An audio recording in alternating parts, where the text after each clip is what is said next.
नमस्कार दोस्तों, स्वागत है आपका डिजी वर्ल्ड स्किल्स में। आज हम बात करेंगे एमएस एक्सेल के पार्ट 2 के बारे में।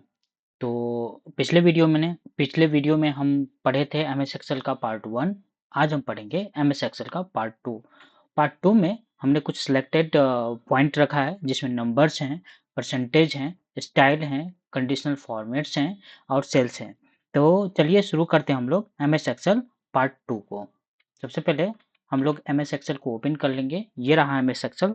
पिछले वीडियो में हमने पढ़ा था एमएस एक्सेल के इंटरफेस के बारे में और साथ में पढ़ा था हमने क्लिपबोर्ड ग्रुप को और फॉन्ट ग्रुप को।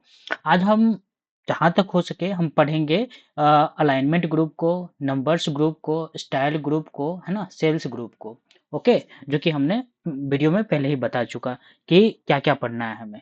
तो कोई भी वर्क करने के लिए हमें डेटा की ज़रूरत होती है, तो सबसे पहले हम एक छोटा सा डेटा अरेंज करते हैं। तो यहाँ पर हम टाइप करते हैं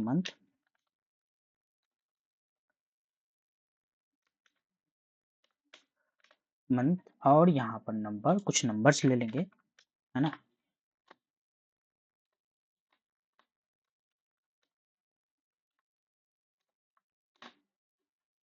ओके, अब थोड़ा सा हम इसको एक्सटेंड कर लेते हैं, 5 तक रख लेते हैं। ये रहा 5 तक। ओके, यहाँ पर जैन आसानी रहेगी हमें समझने में, दिसंबर तक ले लेते हैं। और यहाँ पर कुछ नंबर्स, यहाँ पे हम फार्मूला यूज कर रहे हैं, जो कि आपको हम बाद में बताएंगे। जब फार्मूला हम पढ़ाएंगे तब बताएंगे कि रैंड बिटवीन का यूज क्या होता है ना। हम रखते हैं 33,155। ओके, एंटर प्रेस करते हैं और ये फिर इसको यहाँ तक ले आते हैं, कॉपी। ये फार्मूला है तो इसको हमें वैल्यू में पेस्ट करना होगा। याद रखें कि टोटल मैक्सिमम टोटल मार्क कितना है, टोटल नंबर्स कितने हैं, वो हम यहाँ पर डाल देते हैं। टोटल 15 है तो इसको हम 200, एक के लिए 200 है तो 5 तो 2000, टोटल 2000 हम लोग मार्क रखते हैं। और यहाँ पर एक सेक्शन बना लेते हैं हम लोग ऑफ 10 का।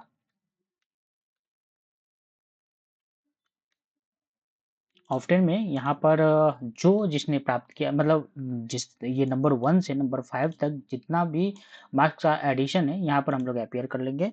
तो अपेयर करने के लिए ऑटो सम का यूज करते हैं हम। तो यहाँ पर 2000 मिल ले रहा है, हम यहाँ से सिलेक्ट करके केवल जितना उन्होंने प्राप्त किया वो रखते हैं और इसको ड्रैग कर लेंगे, सभी में अपेयर हो जाएगा। अगला सेक्शन रखते हैं परसेंटेज।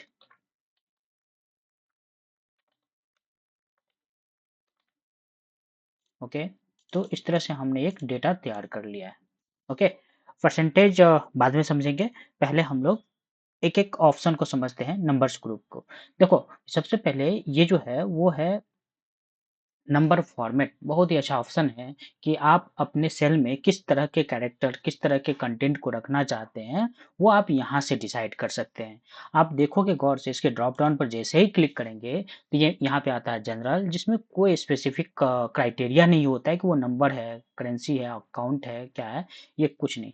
तो आप जनरल, नॉर्मली वो जनरल ही रहता है, लेकिन आप चाहते हो केवल न्यूमेरिकल वैल्यू एंटर करना, तो आप इसमें नंबर्स ला सकते हो। करेंसी, आप चाहते हो कि उसमें अमाउंट वाली वैल्यू आना जो करेंसी करेंसी को रिप्रेजेंट करे, लाइक डॉलर, रुपया, है ना, यूरो, एनीथिंग, तो आप करेंसी। अकाउंटेंसी के लिए, अकाउंटेंसी में होता क्या है, कभी कभी मैक्सिमम वैल्यूज आते हैं, जैसे 10 कैरेक्टर का या 12 कैरेक्टर या मोर देन 10, 12, 13, इस तरह के कैरेक्टर को वो आप शॉर्ट शॉर्ट डेट, आप डेट को अपियर करना चाहते हो, जैसे मैंने टाइप किया 13, है ना, 4 और 2025। ओके, तो आप देखोगे बाय डिफ़ॉल्ट ये लिया। आप इसको चाहोगे तो यहाँ से डेट को आप चेंज भी कर सकते हो, इसको शॉर्ट कर सकते हो, है ना, इसको लॉन्ग लॉन्ग डेट पीरियड कर सकते हो, तो इस तरह से अपीयर होगा। और भी पार्ट्स हैं जो कि आप इसको उस मोड में कन्वर्ट कर सकते हो। ओके, तो इस तरह से बहुत सारे ऑप्शंस हैं जिसको आप अलग-अलग तरीके से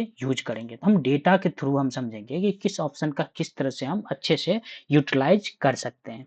ओके, तो सबसे पहले थोड़ा-सा फॉर्मेट कर लेते हैं, इससे क्या होगा कि हमारा जो पिछला जो ऑप्शन जो हमने पढ़ा था उसका भी रिकॉल हो जाएगा। ओके, सबसे पहले इसको थोड़ा-सा फॉर्मेट कर लेते हैं। ये हमारा हेडिंग है, इसको सिलेक्ट कर लेते हैं और एक अच्छा-सा सेल फिल कलर दे देते हैं, कोई अच्छा-सा। आप यही रख लो और फ़ॉन्ट कलर चेंज करना चाहो तो you can change from here, है ना? इसको मैंने व्हाइट कर दिया, थोड़ा-सा बोल्ड कर देते हैं चूँकि हेडिंग है ये, तो इस तरह से हमने इसको कर दिया। आप चाहते हो कि ये जो पार्ट है, ये जो कॉलम वाली पार्ट है, उसको भी थोड़ा-सा फ़ॉर्मेट करना है, तो थोड़ा-सा आप बोल्ड कर सकते हो इसको और सेल को कोई भी फ़िल कलर हो, उस फ़िल कलर से आप इसको फ़िल कर सकते हो। ओके? टोटल को भी ये यूनिक मैक्सिमम वैल्यू है, इसको भी आप किसी अलग कलर से हम फ़िल कर सकते हैं और ये जो ऑफ्टन है, इसको भी कोई अलग कलर से आप फ़िल कर दो। अच्छा दिखेगा, डेटा को जितना बेहतर ढंग से आप डेकोरेट करके रखोगे, है ना? लोग को समझने में उतनी आसानी होगी, है ना? तो डेटा फ़ॉर्मेटिंग का मतलब है कि इसकी अंडरस्टैंडिंग हो, आसानी से की जा सके। इसका जो विज़ुअल हो, बहुत ही ईज़ी वे में लोग कर सकें, इसलिए लोग डेटा को फ़ॉर्मेट करते हैं। तो ये हमारा हेडिंग, ये ये मंथ कॉलम हो गया, ये टोटल कॉलम, ये ऑफ़टन, ये नॉर्मल जो नंबर हमने अ, ऑब्टेन किया है वो नंबर्स हैं। अब क्या करते हैं, अब देखोगे कि ये भी एक जैसा लग रहा है, ये भी एक जैसा, तो इसको मैं बॉर्डर कर देता हूँ। एक और चीज़ मैं यहाँ पर क्लियर करता हूँ कि जब हम out of the data click करके कंट्रोल ए करेंगे तो आपका पूरा शीट जो है वो सिलेक्ट हो जाएगा। है ना? फिर से समझाते हैं कि जब आउट ऑफ डेटा आप कहीं पे अपने कर्सर या पॉइंटर को प्लेस करते हो और कंट्रोल ए प्रेस करते हो तो पूरा का पूरा शीट जो है वो सिलेक्ट हो जाएगा। लेकिन इनसाइड द डेटा जब आप क्लिक करते हो और कंट्रोल ए प्रेस करोगे तो केवल और केवल आपका डेटा सिलेक्ट होगा। ये भी बहुत अच्छा फीचर है एमएस एक्सेल का।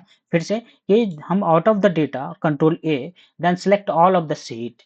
If I place here, if I inside the click inside the data and control A, then only select our data.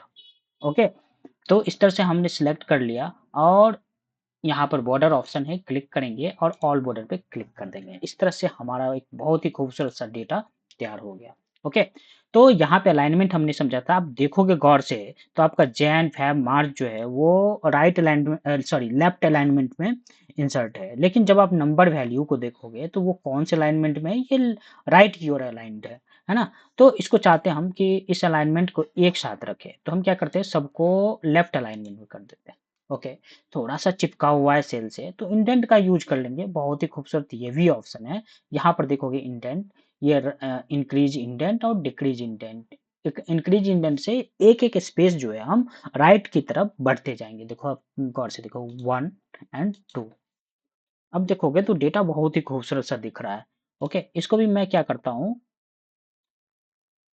कि इसको भी थोड़ा-सा सेंटर कर लेता हूँ, अच्छा दिखेगा आपका। इस तरह से हमने डेटा को अरेंज कर लिया। मर्ज सेंटर के लिए हम एक इतने कॉलम जो है कॉलम ई से लेके कॉलम एम तक क्या करते हैं हम मर्ज कर लेते हैं यहाँ से और यहाँ पर कुछ भी दे दो।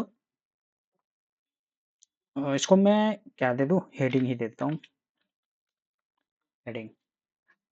ओके, और इसको थोड़ा-सा अच्छा से सजा लो, आप बड़ा कर लो, है ना? कोई अच्छा सा फिल कलर दे दो, कोई डार्क कलर दे दो, बस ये हो गया। तो इस तरह से हमने डेटाबेस को तैयार कर लिया। अब हमें समझना है, जहाँ तक हमने समझा इसको, इसमें इसके अंदर नंबर है ना? जनरल है, जनरल का मतलब कोई स्पेसिफिक वैल्यूज़ नहीं, कुछ भी आप डाल सकते हो, नंबर डाल सकते हो, टेक्स्ट डाल सकते हो, anything you can insert inside the cell.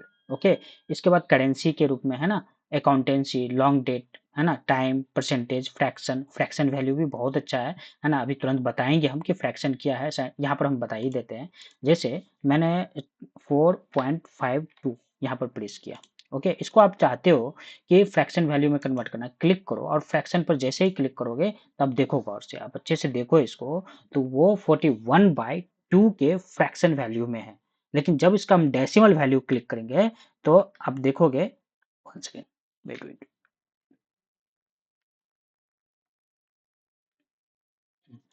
जब आप इसको डेसिमल वैल्यू में नॉर्मल करोगे या डेसिमल वैल्यू में करोगे, तो इस तरह से वो अपीयर हो जाएगा। फ्रैक्शन वैल्यू भी, जबकि हमें टाइप करने में या फिर उस तरह से फिट करने में बहुत ही डिफ़िकल्ट होगा, बट नॉर्मल आप पॉइंट में हमेशा फ्रैक्शन वैल्यू पॉइंट में होगा, याद रखो। जब आपका वैल्यू डेसिमल में होगा, तो उसको हम एज़ ए फ्रैक्शन भी कन्वर्ट कर सकते हैं। कौन से ऑप्शन से? नंबर में जाके, है ना?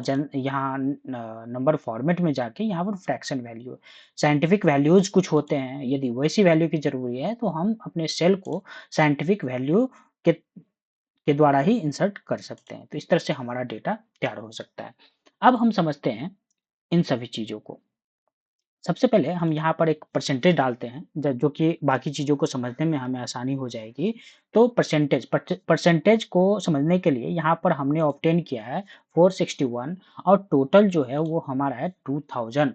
तो 461 कितना परसेंटेज है 2000 का, ओके, कितना परसेंटेज हमने ऑब्टेन किया, प्राप्त किया, है ना? तो यहाँ पे हम कैसे परसेंटेज में कन्वर्ट करेंगे, सबसे पहले हमें इक्वल टू देना है। जो नॉर्मल मैथमेटिकल कैलकुलेशन होता है मैं उसकी बात कर रहा हूँ। यहाँ पर कोई फॉर्मूला समझने की जरूरत नहीं है। कभी भी हम कोई भी फॉर्मूला अप्लाई करेंगे तो सबसे पहले प्रेस करेंगे इक्वल टू, ओके। और जितना हमने ऑब्टेन किया, जितना हमने प्राप्त किया है, उसको सबसे पहले हमें सिलेक्ट कर लेना है, करेक्ट। इसके बाद डिवाइड और मैक्सिमम वैल्यू जो है उसको हमें नीचे रखना है, ओके। एंटर प्रेस करोगे तो ये आया परसेंटेज। लेकिन याद रखो कि सेल को अभी नॉर्मल जनरली हम लोग यहाँ पर सेल का जो रेफरेंस है वो जनरल है, नॉर्मल है। तो परसेंटेज का सिंबल इसमें जैसे ही अपीयर करेंगे तो ये एज ए परसेंटेज वैल्यू में शो होगा। तो कैसे शो होगा, तो यहाँ पर देखो नंबर में एक सिंबल है, यहाँ पर दिख रहा होगा आपको। यहाँ पर ये है, जैसे ही इस पर क्लिक करेंगे तो वो क्या हो जाएगा, परसेंटेज वैल्यू में कन्वर्ट हो गया। याद रखो कोई भी नंबर्स को, यहाँ पर एक छोटी सी उदाहरण से हम समझाते हैं कि कोई भी नंबर्स को, जैसे 55 हमारे पास नंबर्स हैं, तो नॉर्मली हमें 55, लेकिन जैसे ही परसेंटेज हम क्लिक करेंगे तो वो मल्टीप्लाई 100 से होगा। याद रखना है कि जब हम किसी भी अंक में परसेंटेज का वैल्यू इंसर्ट करते हैं तो 100 से मल्टीप्लाई होगा, ओके। तो इसी तरह के यहाँ पर देखोगे नॉर्मली हमने क्या किया था,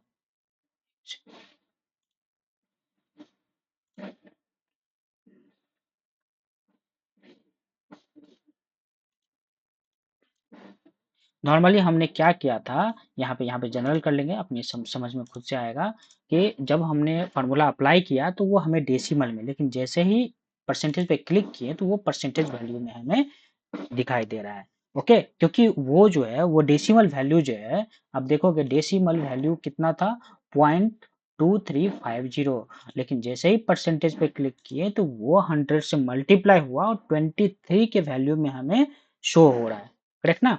तो ये है परसेंटेज। लेकिन परसेंटेज में एक क्या यहाँ पर आपको दिखाई दे रहा है कि भाई ये कम से कम डेसिमल में तो आएगा ही, है ना, बट यहाँ पर शो नहीं हो रहा है। तो आप देखोगे गौर से तो ये है, इसको कहते हैं हम इंक्रीज डेसिमल और ये डिक्रीज डेसिमल। डेसिमल कितने वैल्यू तक आपको नीड है उसके लिए ये दो ऑप्शन को हम यूज कर सकते हैं। इंक्रीज का मतलब डबल क्लिक, 1 2 2 3 अंक तक आते हो तो यहाँ पे आप एक बार और क्लिक कर दो। और आपको पूरे में अप्लाई करने की जरूरत नहीं, ये है एक्सेल की ब्यूटी, बस इस पे क्लिक करो और ड्रैग कर लो नीचे तक, तो आपको पूरा का पूरा जो है परसेंटेज वैल्यू मिल जाएगा। तो इस तरह से हम क्या क्या समझे कि ये नंबर फॉर्मेट समझ गए, परसेंटेज समझ गए, है ना, कि कोई भी डेसिमल वैल्यू या नॉर्मल वैल्यू को हमें परसेंटेज के साथ प्रेजेंट करना है तो you can apply this option, okay. अब आता है कॉमा। यहाँ पर ये एक और चीज समझे हम कि नॉर्मली हम डेसिमल वैल्यू को इंक्रीज और डिक्रीज कर सकते हैं। कभी कभी हमें 3 अंकों तक का डेसिमल वैल्यू चाहिए होता है और कभी कभी हमें केवल 2 अंकों तक का डेसिमल वैल्यू चाहिए या फिर नहीं चाहिए। तो we can use this two options. First one is increase decimal, second one is decrease the decimal, okay. तो इस तरह से हम अपने वैल्यू को इंसर्ट कर सकते हैं। यहाँ पर हम एक और नीचे डेटा अरेंज करते हैं, टोटल टोटल टोटल यहाँ पर कितना हो जाएगा, कैलकुलेट कर लो, एंटर प्रेस कर लो, है ना, 24,000। और टोटल प्राप्त कितना हुआ, अब देखोगे 5,420। तो ये कॉमा क्या है ना कि आप डेटा को एनालाइज करने में वो हेल्प करेगा। आप देखोगे कि 5,000 सडनली हमें पढ़ने में थोड़ा सा दिक्कत हो रही है, लेकिन जब हम कॉमा अपीयर कर देंगे तो आपको देखने को मिलेगा वो अच्छे से आपकी 5,420 वैल्यू यहाँ पर शो हो रहा है।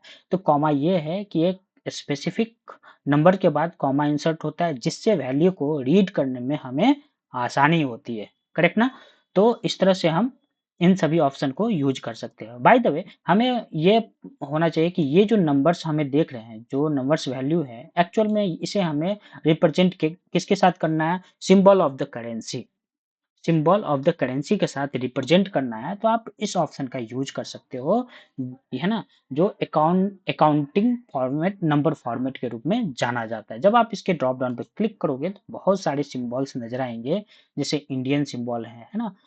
इसके बाद यूनाइटेड स्टेट सिंबल है, यूनाइटेड किंगडम सिंबल है, यूरो सिंबल है, चाइनीज सिंबल है। तो you can insert any of this. मैं अप्लाई करता हूँ सबसे पहले इंडियन, तो आप देखोगे यहाँ पे इंडियन सिंबल के साथ जो है वो वैल्यू अपीयर हो गया।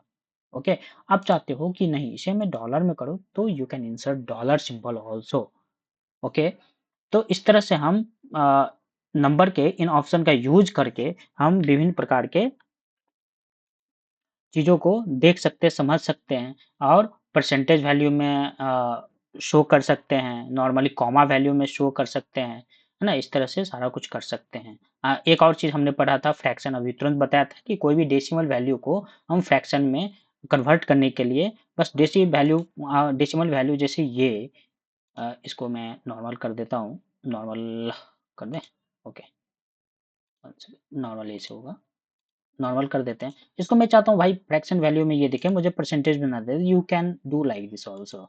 सी, this is the fraction value. आ गया समझ में? देखोगे कि इंक्रीज डिक्रीज, तो इस तरह से मैं इंक्रीज कर सकता हूँ, इस तरह से मैं डिक्रीज कर सकता हूँ। अब बहुत ही अच्छा फीचर है कंडीशनल फॉर्मेटिंग।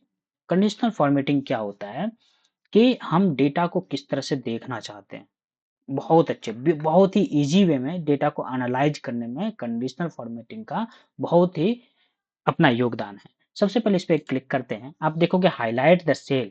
आप सेल को हाइलाइट किस तरह से करना चाहते हो, तो हमारे पास ये डेटा है, थोड़ा सा इसको छोटा करते हैं जो कि आपको देखने में सही रहेगा।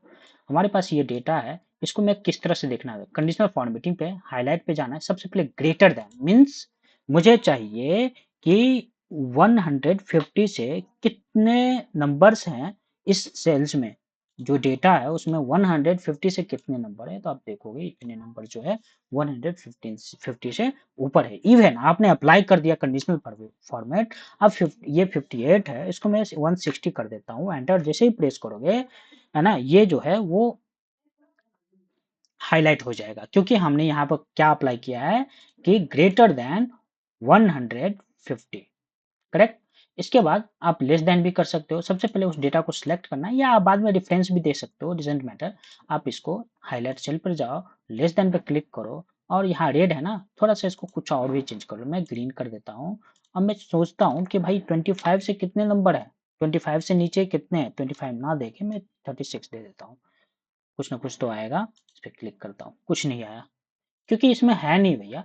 तो आप क्या करोगे, कुछ डेटा को कन्वर्ट करने का ट्राई करो। जैसे मैं इसको करता हूँ 31, एंटर प्रेस करोगे, इट इज ग्रीन, ये ग्रीन में कन्वर्ट हो गया, है ना? तो इस तरह से हम लेस देन ग्रेटर देन का यूज कर सकते हैं। इसके बाद बिटवीन, मतलब दो अंकों, जैसे मैं 50 से 100 के बीच में कितने हैं, इसके लिए इस तरह का अपीयर होगा, है ना? इसको आप 200 कर लो, सॉरी 200 कर लो, 1 सेकेंड भाई।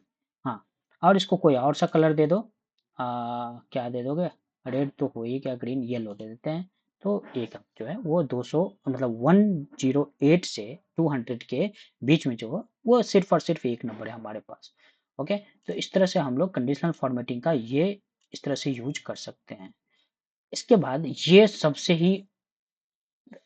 ही यूजफुल ऑप्शन है डुप्लीकेट वैल्यूज। डुप्लीकेट क्या होता है, बहुत सारे डेटाज रहते हैं जिसमें हमें डुप्लीकेट वैल्यू उसको फाइंड करना है हमें। तो नॉर्मल आप सबसे पहले क्या कर लेते हैं, हम लोग क्लियर द रूल कर लेते हैं, इससे क्या होगा आपको समझने में आसानी हो जाएगी। ओके, हमें डुप्लीकेट वैल्यू को जानना है कि इसमें डुप्लीकेट वैल्यूज कितने हैं। ओके, तो डुप्लीकेट वैल्यू को जानने के लिए हम वही कंडीशनल फॉर्मेटिंग पे क्लिक करना है, हाइलाइट पे जाना है, और डुप्लीकेट वैल्यू पर क्लिक करना है। जैसे ही आप देखोगे तो इतने जो अंक है वो डुप्लीकेट है, डुप्लीकेट इन द सेंस कि वो दो या दो से अधिक है उसकी संख्या। ओके, जैसे आप देखोगे 51, है ना? तो यहाँ भी है 51, करेक्ट? 70, तो यहाँ भी है आपको 70। तो इस तरह से आप डुप्लीकेट वैल्यूज को फाइंड कर सकते हो। आ रहा है समझ में? यहाँ पर समझने में थोड़ी-सी दिक्कत होगी, मैं यहाँ पे करके दिखाता हूँ आपको। जैसे कंट्रोल C करता हूँ और यहाँ पे कंट्रोल V करता हूँ, करेक्ट?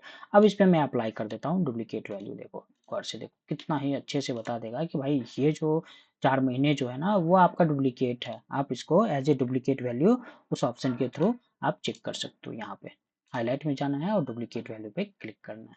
इस तरह से आप डुप्लीकेट वैल्यू को देख सकते हो। इसी तरह से टॉप है ना? टॉप 10 को आप किस तरह से हाइलाइट करना चाहते हो, जैसे यहाँ पे हमने क्राइटेरिया फिट किया था, ओके? लेकिन यहाँ पर क्या है, वो ऑटोमैटिक है कि आपने टॉप टॉप टॉन टॉप 10 आइटम्स जो है, टॉप 10 परसेंटेज जो है, बॉटम 10 आइटम्स है ना? इस तरह से आप इस एक-एक ऑप्शन को पढ़ते हुए देख सकते हो। एक बार मैं थोड़ा-सा इसको क्लियर करता हूँ और भी चीज़ें समझाने का ट्राई करता हूँ आपको। यहाँ पर क्लियर करने के लिए क्लियर रूल पे जाना है, क्लियर सिलेक्टेड रूल, ओके? अब सिलेक्ट कर कंडीशनल फॉर्मेट पे क्लिक करते हैं, टॉप पे जा सॉरी डेटा बार पे जाते हैं और यहाँ पर देखो, यहाँ पर जिसकी वैल्यू जितनी अधिक है उसके सामने में एक ग्राफ सा बन गया है। आप बहुत अच्छे से इसको एनालाइज कर सकते हो कि किस तरह से हम अपने ग्राफ को, कौन सी ग्राफ सबसे ज़्यादा है, इसके लिए वैल्यू को देखने की ज़रूरत नहीं है। अब नॉर्मली आप क्या करो, आप वो गौर से देखोगे, जैसे 125 भाई ये थोड़ी-सी ज़्यादा लग रही है, 1 नॉर्मली 142 ये थोड़ी-सी ज़्यादा लग रही है। तो आप एक ग्राफ के माध्यम से भी इसको एनालाइज कर सकते हो। कौन से ऑप्शन से? कंडीशनल फॉर्मेटिंग, टॉप, है ना? सॉरी डेटा बार और इस तरह बहुत सारा डिज़ाइन्स है ये, सॉलिड फिल्स है, ये सब डिज़ाइन है, आप जिस फॉर्मेट का यूज़ करना चाहो, आप बहुत अच्छे से कर सकते हो। इस तरह से इसको क्लियर करना है तो ये यहाँ पर क्लियर मैनेज रूल है, सॉरी यहाँ पे, है ना? क्लियर है और क्लियर सिलेक्टेड आइटम, इस तरह से क्लियर कर सकते हो। आ रहा है समझ में? तो इस तरह से हमने पढ़ा यहाँ पे नंबर्स नंबर्स ग्रुप को, जो कि होम टैब में नंबर्स ग्रुप को पढ़ा। नंबर्स ग्रुप में ये आपका नंबर फॉर्मेट्स है। इससे आप करेंसी सिंबल के साथ अपीयर करना चाहते हो अपने डेटा को, तो इस ऑप्शन का यूज़ कर सकते हो। परसेंटेज वैल्यू में कन्वर्ट करने के लिए आप परसेंटेज, कॉमा, बड़े बहुत आसानी से किसी भी का वैल्यूज़ को रीड करने के लिए हम कॉमा का यूज़ कर सकते हैं। यदि वैल्यू आपके डेसिमल में है, तो उसको इंक्रीज़ और डिक्रीज़ करके हम इस इंक्रीज़ डेसिमल और डिक्रीज़ डेसिमल का उपयोग करके उसको बढ़ा और घटा सकते हैं। कंडीशनल फॉर्मेटिंग, डेटा किस तरह हमें चाहिए, है ना? उसको एनालाइज़ करने में, है ना? उसको शो करने में हम कंडीशनल फॉर्मेट का बहुत अच्छे से यूज़ कर सकते हैं। तो आज एक्सेल पार्ट 2 में हम यहीं तक रहने देते हैं। जल्द ही हम नेक्स्ट वीडियो में मिलेंगे। आप इस तरह से हमें सपोर्ट करते रहिएगा, है ना? तब तक के लिए हमारे वीडियो को लाइक कीजिए, सब्सक्राइब कीजिए। Thank you all of you, है ना? सपोर्ट के लिए पिछले वीडियो में हमें बहुत ही अच्छा रिस्पॉन्स मिला है। हम उम्मीद करते हैं कि इस तरह से आप लोग हमें मोटिवेट करते रहें। Thank you all of you. Thank you so much.